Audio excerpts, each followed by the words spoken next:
हाय, ये है Samsung S24 FE जो कि लगभग 9 महीने पहले 60,000 रुपए का लॉन्च हुआ था। अभी के टाइम पे ये फ्लिपकार्ट पे 35-36 हजार रुपए का मिल रहा है और अगले कुछ ही हफ्तों में बीबीडी सेल के अंदर ये वाला फोन से 32,000 रुपए का देखने के लिए मिलेगा।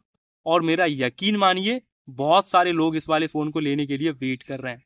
बट क्वेश्चन ये आता है कि क्या 2025 में जब हमारे पास OnePlus Nord 5, Vivo T4 Ultra, Moto A60 Pro, iQOO Neo 10 जैसे स्मार्टफोन 30 से 32,000 रुपए की प्राइस में इजीली अवेलेबल है, तब सैमसंग S24 FE को कंसीडर करना चाहिए या फिर नहीं।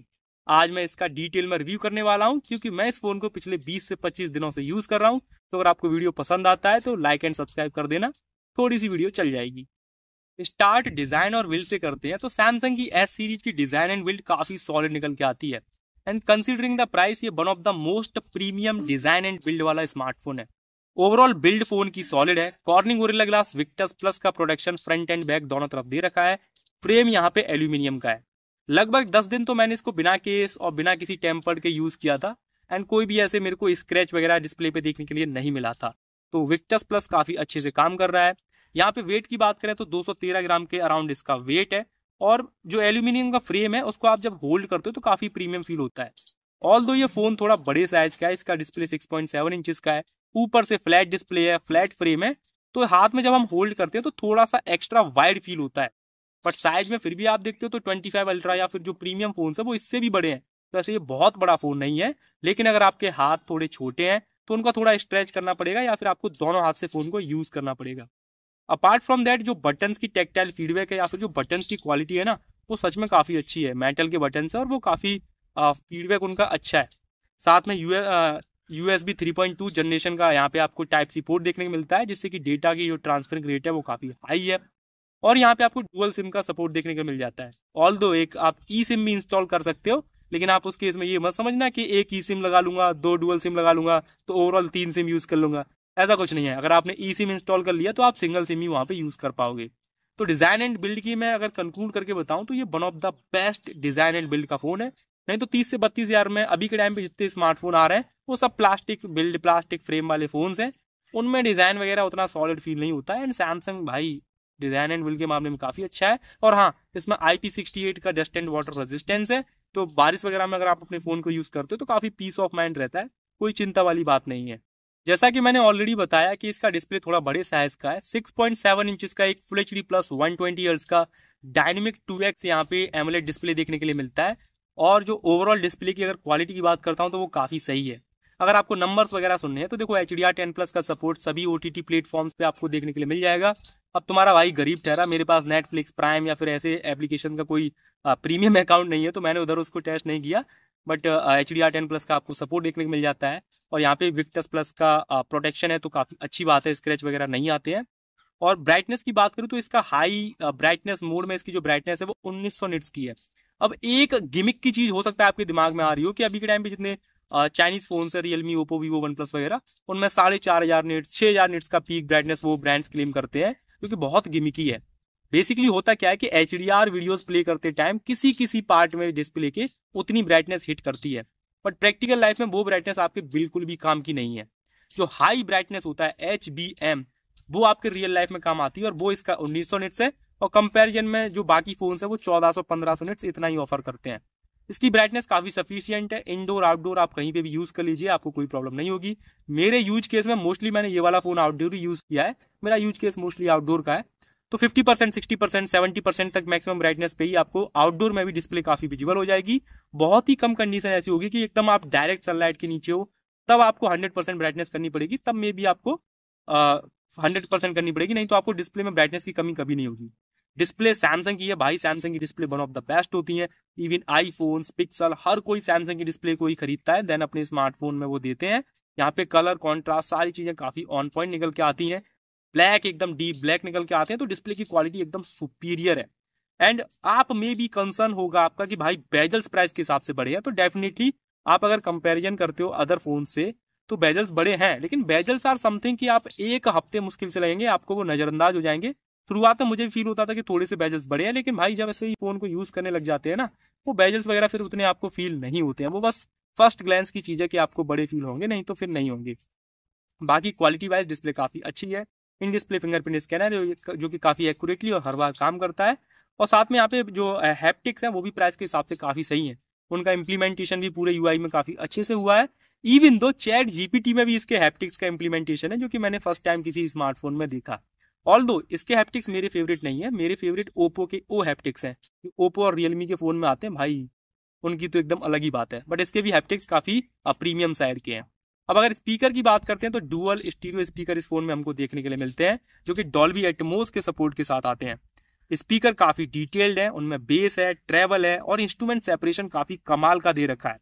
बट एक चीज मैं बोलना चाहूंगा कि इसके स्पीकर प्राइस के हिसाब से लाउडेस्ट नहीं है। लाइक मैंने iQOO Neo 10 वगैरह यूज किए हैं कुछ टाइम के लिए, तो उनके स्पीकर में जो लाउडनेस है वो काफी ज्यादा है, इससे तो डेफिनेटली काफी ज्यादा है। बट जो एक चीज जो S24 FE के स्पीकर्स में है वो है क्वालिटी। अगर आप क्वालिटी पैरामीटर से देखते हो तो वन ऑफ द बेस्ट नहीं, एग्जैक्टली बेस्ट स्पीकर्स हैं फॉर 32,000 रुपीज।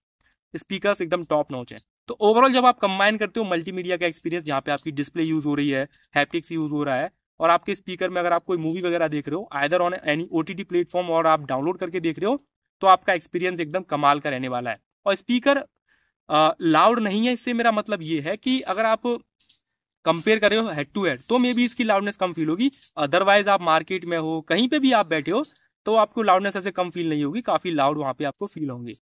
डिस्प्ले से आप लोग इंटरेक्ट करोगे सॉफ्टवेयर के थ्रू, और सॉफ्टवेयर ऐसी चीज है जो कि सैमसंग का एंड्रॉइड वर्ल्ड के अंदर एकदम बेस्ट माना जाता है। ऑल्दो ये वाला फोन लास्ट ईयर लॉन्च हुआ था एंड्रॉइड 14 के साथ, One UI 6 इसमें आउट ऑफ द बॉक्स देखने के लिए मिली थी। अभी के टाइम पे एंड्रॉइड 15 पे है, One UI 7 रन कर रही है, और 1 जून का इसमें सिक्योरिटी पैच अभी के टाइम पे है। अभी जस्ट एडिटिंग के टाइम पे मैंने नोटिस किया कि इसमें 1 जुलाई का सिक्योरिटी पैच अपडेट आ गया है। तो ओवरऑल सैमसंग काफी कंसिस्टेंट है अपडेट्स के मामले में। सॉफ्टवेयर अपडेट की बात करें तो 6 साल के सिक्योरिटी पैच अपडेट और 6 साल के एंड्रॉइड अपडेट इस फोन में अभी भी रिमेनिंग है, विच मीन्स कि 2031 तक सॉफ्टवेयर अपडेट्स इस वाले फोन को मिलते रहेंगे सैमसंग के प्रॉमिस के अकॉर्डिंग। अब देखो One UI की बात करूं ना, तो एक लाइन में बोलूं तो ये एंड्रॉइड वर्ल्ड के अंदर one of the best software है। और ऐसा मैं नहीं, जितने भी इंडियन यूट्यूबर्स या फॉरेन यूट्यूबर्स हैं, हर कोई यही बोलता है कि One UI one of the best software है। अब मैं पर्सनली बताऊं तो मैं सॉफ्टवेयर में इतना बहुत ज्यादा एक्सप्लोर नहीं करता, एंड टू बी ऑनेस्ट मेरे लिए तो जो स्टॉक एंड्रॉइड है वो भी काफी फीचर रिच है, मेरे लिए तो उसके फीचर्स भी मोर देन एनफ है। तो One UI जैसी स्किन के तो भाई डेफिनेटली बहुत अच्छे है।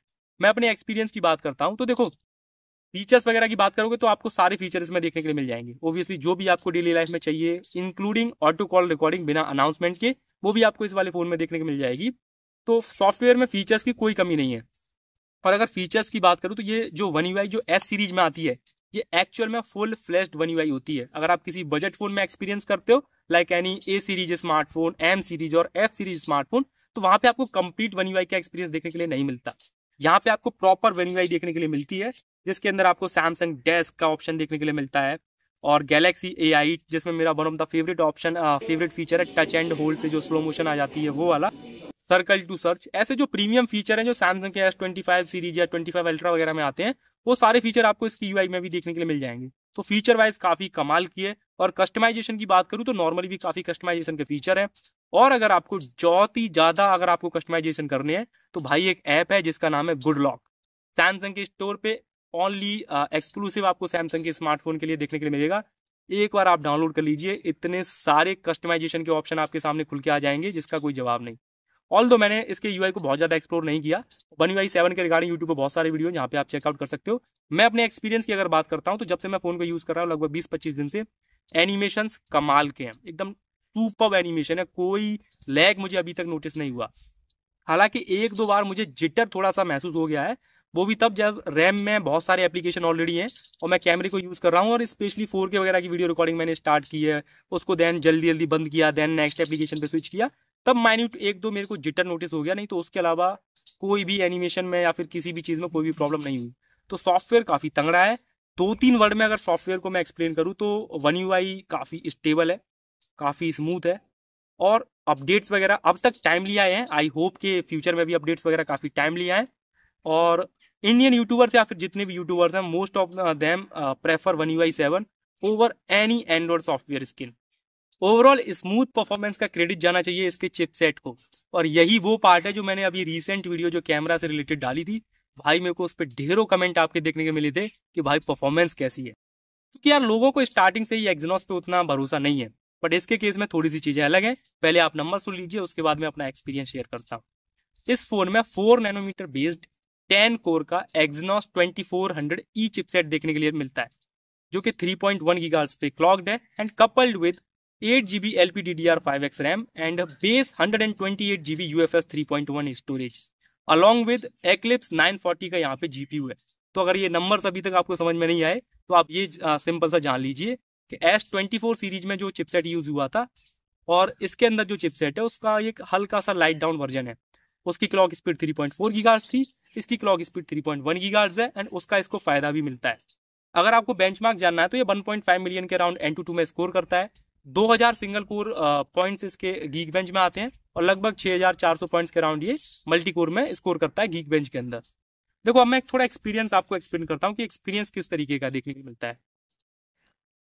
30 से 32 हजार रुपए का कोई भी स्मार्टफोन आप उठा लीजिए, आपके जो रेगुलर काम होंगे जैसे फोन, व्हाट्सएप, सोशल मीडिया के एप्लीकेशन, इंस्टाग्राम वगैरह, ये सारी चीजें सभी फोन में स्मूथ मिलेंगी। इस फोन में भी आपको स्मूथ मिलेगी। ओवरऑल परफॉर्मेंस प्राइस के हिसाब से काफी सही है। अगर आप चाहते हो कि आपको one of the best performance वाला स्मार्टफोन चाहिए, देन आपके लिए सैमसंग S24 FE ऑप्शन नहीं है। जैसे इस प्राइस में जो पॉपुलर चिपसेट है like Snapdragon 8S Gen 3, iQOO Neo 10 में 8S Gen 4 है, या फिर मीडियाटेक का 8400 वगैरह, उनसे अगर आपको कंपेयर करते हो तो देखो 8S Gen 4 तो डेफिनेटली इससे मच पावरफुल है, उससे तो इसका कंपैरिजन किसी भी एंगल से नहीं बनता। 8S Gen 3 और 8400 से इसका कंपैरिजन बनता है नंबर्स के मामले में। अगर आप बेंचमार्क के नंबर अगर आप कंपेयर करते हो तो काफी सिमिलर ये उनको परफॉर्मेंस में टक्कर देता है। बट बात आती है जब लॉन्ग रन की परफॉर्मेंस की। अब ऑल दो मैं गेमिंग नहीं करता तो मैंने ऐसे लंबे गेमिंग के सेशंस नहीं किए, मैंने इससे वीडियो रिकॉर्डिंग वगैरह, कैमरा वगैरह काफी यूज किया है। तो जो मैंने नोटिस किया है वो मैं आपके साथ शेयर करता हूँ। तो जैसे ही अगर आप कैमरा 1 घंटे के आसपास अगर लगातार यूज करोगे तो डेफिनेटली इसकी परफॉर्मेंस थोड़ी सी थ्रॉटल हो जाती है। अब सिंपल सा लॉजिक ये है कि दुनिया में जितने भी प्रोसेसर होते हैं, फिर चाहे फोन के, लैपटॉप के, टैबलेट, किसी भी चीज के, एक टाइम के बाद अगर आप कंटिन्यूअस हैवी टास्क उनको दे देते हो तो उनकी परफॉर्मेंस में थोड़ी सी गिरावट आ जाती है। लाइक कोई आधे घंटे बाद आ जाएगी, किसी में 1 घंटे बाद आ जाएगी। एग्जाम्पल के लिए आप मान लीजिए अगर आपने 1 घंटे का हैवी टास्क दिया और 1 घंटे बाद अगर 8S Gen 3 में परफॉर्मेंस में ड्रॉप आ गया तो इसमें हो सकता है कि 40 मिनट पे वो ड्रॉप देखने के मिल जाए, बस इतना डिफरेंस है। और बाकी अगर डे टू डे लाइफ के जितने आपके काम है वो काफी अच्छे तरीके से हो जाएंगे। और हीटिंग का भाई बहुत लोगों को मेरा क्वेश्चन था कि हीटिंग भाई कैसी होती है, क्योंकि एक्सिनोस के चिपसेट भाई बुरी परफॉर्मेंस और बुरी हीटिंग के लिए जाने जाते हैं। इसकी परफॉर्मेंस प्राइस के हिसाब से काफी सही है। मैंने आपको एक्सप्लेन कर दिया किस तरीके की परफॉर्मेंस है, और एक और बार आपको समराइज करके बता दूंगा। हीटिंग का देखो मैं आपको बताता हूँ, 24 सीरीज में 24 जो बेस वाला स्मार्टफोन है उसमें काफी हीटिंग होती है। उसके 2 रीजन है, वो कॉम्पैक्ट है और वहां पे इस वाली चिपसेट की जो क्लॉक स्पीड है वो 3.4 गीगाहर्ट्ज है। उस चिपसेट की क्लॉक स्पीड थोड़ी सी घटा दी गई है 3.1 गीगाहर्ट्ज, जिससे कि हीटिंग कम होती है। और जो FE ये वाला स्मार्टफोन है, ये कॉम्पैक्ट स्मार्टफोन नहीं है, ये थोड़ा बड़े साइज का स्मार्टफोन है, इसीलिए यहाँ पे हीटिंग को काफी कंट्रोल करने में आसानी होती है। ऑल दो बहुत सारे यूजर्स ने रिपोर्ट किया है कि उनको हीटिंग थोड़ी ज्यादा फील होती है। उसका रीजन काफी सिंपल सा है, इसमें ग्लास और एल्यूमिनियम फ्रेम यूज किया गया है। एंड सिंपल सा लॉजिक है कि metals are good conductor of heat as compare to plastics. तो भाई प्लास्टिक वाले फोन होते हैं उसमें उतनी हीट फील नहीं होती जितनी मेटल वाले में फील होती है। अब मैं बिल्कुल इसको डिफेंड नहीं कर रहा भाई कि इसमें हीटिंग होती ही नहीं है, बिल्कुल भी ओवर हीटिंग नहीं होती। इसमें हीटिंग होती है बट ओवर हीटिंग जैसा ऐसा कुछ भी नहीं है। अगर आप कैमरा वगैरह यूज कर रहे हो या फिर कोई हैवी टास्क कर रहे हो, कंटिन्यूस गेमिंग कर रहे हो, तो आपको हीटिंग डेफिनेटली थोड़ी सी फील हो जाएगी कि आपका फोन हीट हो रहा है। पर ऐसा नहीं है कि आप हाथ से पकड़ नहीं सकते या फिर बहुत गर्मी है। अब अगर आप मेरा यूज केस सुनोगे तो मैं जहां रहता हूँ वहां पे कोई AC वगैरह नहीं है और टेम्परेचर 30 डिग्री प्लस ही रहा है अब तक पिछले 20 दिनों से, और 35 डिग्री प्लस मिल जाता है। उस केस में भी ऐसे कोई मेजर हीटिंग वगैरह नहीं हुई और मोस्टली मैंने कैमरा वगैरह कोई यूज किया है, तो हीटिंग ऐसा कोई दिक्कत वाली बात नहीं है। अगर आप एक ऐसे यूजर हो, अब यहाँ पे आप ध्यान से सुनना, अगर आप एक ऐसे यूजर हो जिसको फोन मैसेजेस करने हैं, जिसको ईमेल्स करनी है, या फिर जिसको सोशल मीडिया यूज करना है, और कभी कभी हफ्ते में 2 बार 3 बार 4 बार आधा घंटे या 1 घंटे तक गेमिंग करनी है, और उतना ही टाइम आपको एडिटिंग या फिर कैमरा वगैरह यूज करना है, then you can go for it. आपको हीटिंग, परफॉर्मेंस, इन चीजों में कोई भी प्रॉब्लम नहीं होगी। आई होप हीटिंग परफॉर्मेंस का काफी आपको आइडिया क्लियर हो गया होगा अगर आप एक नॉर्मल यूजर हो। एंड मैं इन जनरल बताऊं ना तो 99% लोगों को इसकी परफॉर्मेंस या हीटिंग से कोई भी प्रॉब्लम नहीं होगी। जो 1% लोग हैं जिनको डेडिकेटेड गेमिंग करनी है, अच्छे लेवल पे जिनको गेमिंग करनी है, उनको यहाँ पे परफॉर्मेंस वगैरह थोड़ी सी लो फील हो सकती है। उसके अलावा कोई बात यहाँ पे नहीं आपको देखने मिलेगी। अब थोड़ा सा कैमरे की बात करते हैं, जो कि इसका one of the main point है। तो देखो ट्रिपल कैमरा सेटअप बैक में है, सेल्फी यहाँ पे 10 मेगापिक्सल की दे रखी है। स्पेक्स वगैरह मैं डिस्प्ले पे लिख दूंगा या फिर मे भी आपको ऑलरेडी पता होंगे। तो मैं सिंपली फोटोज से पहले एक्सप्लेन करता हूँ। तो देखो, दिन की लाइट में या रात की लाइट में ये काफी अच्छे फोटोज क्लिक कर लेते हैं। फिर चाहे आप नॉर्मल फोटोज की बात करो या फिर पोर्ट्रेट फोटोज की बात करो, उनमें कलर्स, हम इंडियंस की skin tones and white balance आपको बेस्ट देखने के लिए मिलेगा। जैसे आप हो वैसे ही आप दिखोगे, काफी क्लोज टू नेचुरल ये फोटोज क्लिक करता है। एक्सपोजर की बात करते हैं तो लाइट के अगेंस्ट आप कैसे भी खींच लीजिए, काफी ब्राइट का कलर आप पहन लीजिए, एक्सपोजर काफी अच्छे से मेंटेन होता है। डायनेमिक रेंज फोन की काफी सुपीरियर है। अभी डिस्प्ले पे जो आपको लगातार ये फोटोज आपको चलते हुए दिख रहे होंगे, उनसे भी आप एक आइडिया ले सकते हो। तो ओवरऑल अगर आप फोटोज को जज करते हो तो प्राइस के हिसाब से द बेस्ट नहीं है। इस प्राइस में ऐसे ही कई स्मार्टफोन है जो इससे बेहतर फोटोज क्लिक कर सकते हैं, but one of the best definitely है। ये टॉप 2 टॉप 3 में डेफिनेटली आएगा इससे फोटोज। ऑल दो जो इसमें 8 मेगापिक्सल का 3x टेलीफोटो है, आई वुड लाइक टू से कि आप उसको लाइट कम हो तो यूज ना करें तो ही बेहतर है। उसका एपर्चर काफी कम है एंड सेंसर साइज छोटा है, तो डे लाइट में फोटोज काफी अच्छे निकल के आते हैं, नॉर्मल पोर्ट्रेट सभी तरीके के। लो लाइट में या फिर कम लाइटनिंग में इसके फोटोज डिसेंट निकल के आते हैं। बाकी स्मार्टफोन भी इस प्राइस में वैसे ही निकालते हैं, इसके भी कुछ वैसे ही निकालते हैं। इसको एडवांटेज हो जाता है सैमसंग की सॉफ्टवेयर प्रोसेसिंग का, तो वो काफी कमाल की है। फोटोज में डिटेल, शार्पनेस, फोकस वगैरह वो सारी चीजें ऑन पॉइंट आपको देखने को मिलती हैं, तो उधर कोई दिक्कत नहीं है। जो चीज इस फोन की बेस्ट है एंड जिसके लिए मैंने ये फोन खरीदा था, वो है इसकी वीडियो रिकॉर्डिंग। फोटोज प्राइस के हिसाब से वन ऑफ द बेस्ट है और वीडियोस दी बेस्ट है। मतलब इससे बेहतर वीडियोस 30-32 हजार रुपए में कोई दूसरा स्मार्टफोन रिकॉर्ड नहीं कर सकता। 4K 30 FPS आप सभी लेंसेज से रिकॉर्ड कर सकते हो, पीछे के 3, आगे का selfie camera. Even though record करते टाइम आप स्विच भी कर सकते हो तीनों लेंसेज में और सेल्फी कैमरे में भी, तो वो काफी अच्छा फीचर है। मेन लेंस से और सेल्फी कैमरे से आप 4K 60 FPS की वीडियो रिकॉर्डिंग भी कर सकते हो, और 4K 60 FPS के साथ आप HDR 10+ वीडियो रिकॉर्डिंग भी कर सकते हो, मेन और सेल्फी दोनों से ही। और अगर मेन लेंस की बात करते हो तो 8K 30 FPS तक की वीडियो रिकॉर्डिंग कर सकते हो। और आप नंबर्स पे मत जाइए कि 4K 60 है या 8K 30 है। ओवरऑल वीडियो की क्वालिटी काफी सही है। वीडियो में एक भी बार फोकसिंग में कोई दिक्कत नहीं होती। फेस पे या फिर किसी भी ब्राइट पार्ट पे एक्सपोजर काफी अच्छे से मेंटेन होता है। डायनेमिक रेंज काफी अच्छी है। डार्क पार्ट आप देख लीजिए या ब्राइट पार्ट देख लीजिए, काफी अच्छे से वो एक्सपोज आपको देखने को मिलेंगे। कलर्स वीडियो में काफी सही आते हैं। व्हाइट बैलेंस एकदम एक्यूरेट रहता है, कोई भी ऐसे कोई टिंट नहीं आती कि कभी रेड टिंट आ गई, कभी येलोइश टिंट आ गई, ऐसा कुछ भी आपको देखने को नहीं मिलता। वीडियोस प्राइस के हिसाब से द बेस्ट ये रिकॉर्ड करता है। बाकी मैंने इसका डिटेल में एक 420 वीडियो का एक वीडियो बनाया है जो कि 30 मिनट से ज्यादा का है। And I would like to thank all of you जिन्होंने वो जो इमेंस सपोर्ट दिखाया उस वीडियो पे, भाई एकदम दिल गार्डन गार्डन हो गया। तो 30 मिनट से ज्यादा का वो 420 वीडियो का कैमरा का एक डेडिकेटेड वीडियो है, उसको आप चेकआउट कर सकते हो, मैं लिंक डिस्क्रिप्शन वगैरह में डाल दूंगा। बाकी अगर कैमरे को जज करना हो तो देखो, photos one of the best आते हैं, वीडियोज द बेस्ट आती है, इतना आप जान सकते हो। बाकी जो अदर फीचर्स हैं वो भी इसके द बेस्ट निकल के आते हैं। लाइक 4K स्लो मोशन इस प्राइस में कोई नहीं देता। पोर्ट्रेट वीडियो आप 4K में रिकॉर्ड कर सकते हो। प्रो वीडियो है, और भी कई सारे फीचर हैं जो कि काफी अच्छे से निकल के आते हैं। HDR वीडियोस वगैरह भी रिकॉर्ड कर सकते हो। तो कैमरा फीचर रिच भी है और वीडियोस एकदम बेस्ट निकल के आती है। अब लास्टली बैटरी की बात करते हैं। एंड टू बी ऑनेस्ट, सबसे ज्यादा कंफ्यूजन में मैं बैटरी के रिगार्डिंग ही था इस फोन को खरीदने से पहले। अब कैपेसिटी वाइज अगर आप देखते हो तो अभी के टाइम पे भाई स्मार्टफोन 6500, 7000, 7300 mAh इतनी कैपेसिटी तक पहुंच गए, और उनके अगेंस्ट ये स्मार्टफोन पैक करता है एक 4700 mAh की बैटरी, और चार्जिंग भी कोई फास्ट नहीं है, केवल 25 वॉट की चार्जिंग सपोर्ट करता है। और सैमसंग इतना महान की बॉक्स में चार्जर भी नहीं देता। ऑल दो ये 15 वॉट की वायरलेस चार्जिंग सपोर्ट करता है, मैंने तो अभी तक यूज नहीं की। चार्जिंग को पहले निपटा देता हूँ। तो देखो, चार्जिंग टाइम लगभग 1 घंटे 20 मिनट है अगर आप 5 वाट के किसी PD चार्जर से चार्ज करते हो, या फिर अगर आपके पास सैमसंग का चार्जर है तो उससे ये लगभग 1 घंटे 20 मिनट में चार्ज हो जाएगा। 25 वॉट की बात कर रहा हूँ। अब देखो, बैटरी बैकअप की बात करता हूँ। उससे पहले आप छोटी सी एक बात जान लीजिए कि जितने थोड़े प्रीमियम साइड के स्मार्टफोन्स आते हैं ना, जैसे सैमसंग की S सीरीज या फिर पिक्सल या फिर आईफोन्स वगैरह, इनमें बेसिकली होता क्या है कि स्मार्टफोन जैसे ही आप अपना सिम कार्ड डाल के उनको एक्टिवेट करते हो और उनको यूज करना शुरू हो जाते हो, उसके 1 हफ्ते 2 हफ्ते तक वो आपके यूज केस के हिसाब से स्मार्टफोन को ऑप्टिमाइज करते हैं। देन जो बैटरी बैकअप है वो आपको 2 हफ्ते बाद पता चलेगा कि किस तरीके का बैटरी बैकअप आपको फोन में देखने के लिए मिल रहा है। अब मैं अपने केस में बता रहा हूँ। तो जब मैंने फोन को स्टार्ट किया, अपना सिम कार्ड डाला, तो मैंने हमेशा 120 हर्ट्ज पे फोन को यूज किया है, और हमेशा 5G डेटा पे यूज किया, और मेरा डेटा हमेशा ऑन रहता है। इसके अलावा मैं ऐसी लोकेशन पे रहता हूँ जहाँ पे टेम्परेचर 35 डिग्री प्लस ही रहता है मोस्ट ऑफ द कंडीशन में, और आउटडोर फोन को यूज करता हूँ तो ब्राइटनेस मोर देन 50% के आसपास ही रहती है। मतलब इंडोर नहीं यूज करता कि यहाँ पे ब्राइटनेस कम है या डार्क मोड लगा लिया या वाईफाई से कनेक्ट कर लिया, ऐसा कोई सीन नहीं है। हमेशा 5G रहता है, ब्राइटनेस 50% से ज़्यादा रहती है, और मोस्टली आउटडोर यूज़ करता हूँ तो हीटिंग वगैरह भी वहाँ पे आसानी से हो जाती है। और मुझे कैमरे का काफ़ी शौक था, तो डेली ऑलमोस्ट आधा घंटा 1 घंटे में कैमरे को यूज़ कर रहा हूँ। तो उस कंडीशन में लगभग पहले हफ्ते मेरे को 4 घंटे से लेकर 5 घंटे तक का बैटरी बैकअप देखने को मिला। एंड 4 से 5 घंटा भाई थोड़ा मेरे को कम लग रहा था, क्योंकि जो लास्ट स्मार्टफोन में यूज़ कर रहा था वो मुझे 6 से 7 घंटे का बैटरी बैकअप दिखा था। अब 6 से 7 घंटे से सीधा सिर्फ 4 से 5 काफ़ी बैटरी बैकअप कम लग रहा था। और इवन तो किसी किसी दिन, जिस दिन मैंने कैमरे को 1 घंटे से ज़्यादा यूज़ कर लिया, उस दिन तो ये बैटरी बैकअप 4 घंटे से भी कम हो जाता था, और किसी किसी दिन 5 घंटे से ज़्यादा मिल जाता था। बट ये था शुरुआती 1 हफ्ते की कहानी। 1 हफ्ते बाद मेरे पास एक फ़ोन में मैसेज आया कि your device is now optimised, ऐसा ही कुछ करके था, एग्जैक्ट मुझे याद नहीं है। उसके बाद जो यूज केस है वो थोड़ा सा मेरा चेंज हुआ, और यूज केस में चेंज बेसिकली ये आया कि मैं फ़ोन को, जितने भी मैंने अभी तक स्मार्टफोन यूज़ किया सबको 60 हर्ट्ज पे यूज़ करता हूँ, और इसको भी मैंने 60 हर्ट्ज पे यूज़ करना स्टार्ट कर दिया।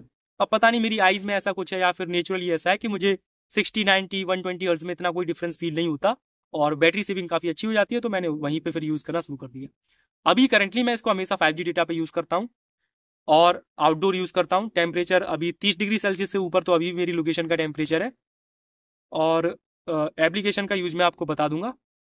उस कंडीशन में मेरे को अभी 5 से 6 घंटे का बैटरी बैकअप देखने को मिल गया है।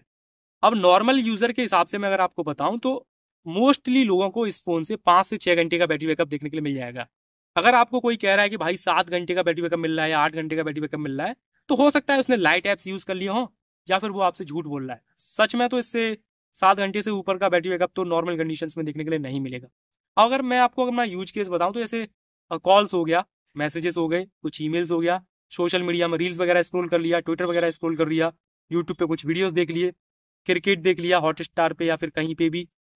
उसके अलावा जो कैमरा है वो आधा से 1 घंटा यूज़ कर लिया, और गेमिंग वगैरह मैं करता नहीं हूँ, तो उस केस में मुझे 5 से 6 घंटे की बैटरी बैकअप कंटिन्यूस पिछले 7-8 दिन से मिल रही है, जब से वो फ़ोन में ऑप्टिमाइज्ड वाला मैसेज आया है। उसके अलावा अगर आप देखते हो तो अगर आप एक हैवी यूज़र हो, आपको अगर बहुत ज़्यादा बैटरी चाहिए, देन आपको अदर स्मार्टफोन चूज करनी चाहिए। इसकी बैटरी बैकअप आपको 5 से 6 घंटे की मिलेगी। अगर आप डे वाइज देखते हो तो अगर आपने सुबह अपना फोन चार्ज किया, पूरे दिन आप अपना काम कर रहे हो, जो भी आप काम कर रहे हो, तो शाम को आपको 5%, 7%, 10% इतनी बैटरी बचेगी। मतलब आपको शाम को चार्ज करना पड़ जाएगा। अगर आप सोच रहे हो कि सुबह चार्ज किया, अगले दिन सुबह चार्ज करूंगा, तो उतनी तो मुश्किल चलेगी बैटरी, इतनी चल जाएगी कि सुबह आप चार्ज करो तो शाम तक आपका काम हो जाएगा। लास्टली सर्विस की बात करूं, जो कि सैमसंग का काफी सॉलिड पॉइंट है। मैं जहां रहता हूं यहां से महज 3 किलोमीटर दूर इसका सर्विस सेंटर है, और सर्विस अभी तक तो मैं किसी की भी सर्विस सेंटर विजिट करने नहीं गया, एंड आई विश कि मुझे जरूरत भी ना पड़े। बट सर्विस यार सैमसंग की काफी अच्छी है, और अगर सर्विस अच्छी नहीं है तो ये जरूर है कि सर्विस सेंटर सैमसंग के काफी है, तो वहां पे आप दिखा सकते हो। और इस वाले फोन के तो जो पार्ट्स वगैरह है वो भी प्राइस काफी कम हो गई है। मैं सैमसंग की वेबसाइट पे चेक कर रहा था, तो ओवरऑल सर्विस वगैरह मेरे को काफी सही अभी तक अंदाजा है कि सही मिलेगी। ऑल दो ये वीडियो काफी लंबा हो गया है, अब मैं इस फोन को एक कंक्लूड करता हूँ, समराइज करता हूँ, और आप अपने यूज केस के हिसाब से फोन चूज कर सकते हो कि आपको लेना है या फिर नहीं लेना है। मेरा माइंडसेट अभी भी 30 से 32 हजार रुपए वाला है, कि अगर आपको 30 से 32 हजार रुपए में मिल रहा है तो आपको क्या अच्छा मिल रहा है, क्या अच्छा नहीं मिल रहा है। सबसे पहले 30 से 32 हजार रुपए में सबसे ज्यादा प्रीमियम बिल्ड आपको देखने को मिलेगी, बेस्ट वीडियो रिकॉर्डिंग मिलेगी, सॉफ्टवेयर टॉप नॉच है, सैमसंग का ब्रांड वैल्यू टॉप नॉच है, एंड सर्विस सेंटर जहां अवेलेबल है वहां पे वो टॉप नॉच है। Display and speakers one of the best हैं, एकदम बेस्ट नहीं बोलूंगा, डिस्प्ले स्पीकर बेस्ट हैं। बेजल्स आप इग्नोर कर सकते हो भाई, बेजल्स 2 दिन की चीज है, फिर आपके दिमाग में नहीं आएगा। तो डिस्प्ले के कलर्स वगैरह या फिर ब्राइटनेस वगैरह वो सारी चीजें बेस्ट है, और स्पीकर की क्वालिटी एकदम बेस्ट है। इसके अलावा अगर आप देखते हो तो बाकी जो चीजें हैं, जैसे कि ये डिसेंट है ना, फोटोज क्लिक करता है, मतलब हो सकता है कोई 1-2 स्मार्टफोन इससे बेहतर फोटोज क्लिक कर ले। और बैटरी 5 से 6 घंटे जैसे मैंने अभी आपको बताया कि उतनी आपको मिलेगी, और चार्ज भी लगभग आपको 80 मिनट लग जाएंगी फुल चार्ज करने में। और परफॉर्मेंस भी ऐसे कोई टॉप नॉच नहीं है, मीडियम कोर परफॉर्मेंस है, तो एकदम इलाइट गेमर्स के लिए नहीं है। अगर आप मॉडरेट गेमिंग करते हो, लाइट गेमिंग करते हो, तो आपके लिए फ़ोन बना है। तो आई थिंक कि आप समझ गए होंगे कि किस टाइप के लोगों के लिए फ़ोन बना है। इस वीडियो में बस इतना ही। अगर आपको पसंद आया तो लाइक शेयर सब्सक्राइब जरूर करना। मैं मिलता हूँ किसी नेक्स्ट वीडियो में, तब तक के लिए टाटा मेरे दोस्त।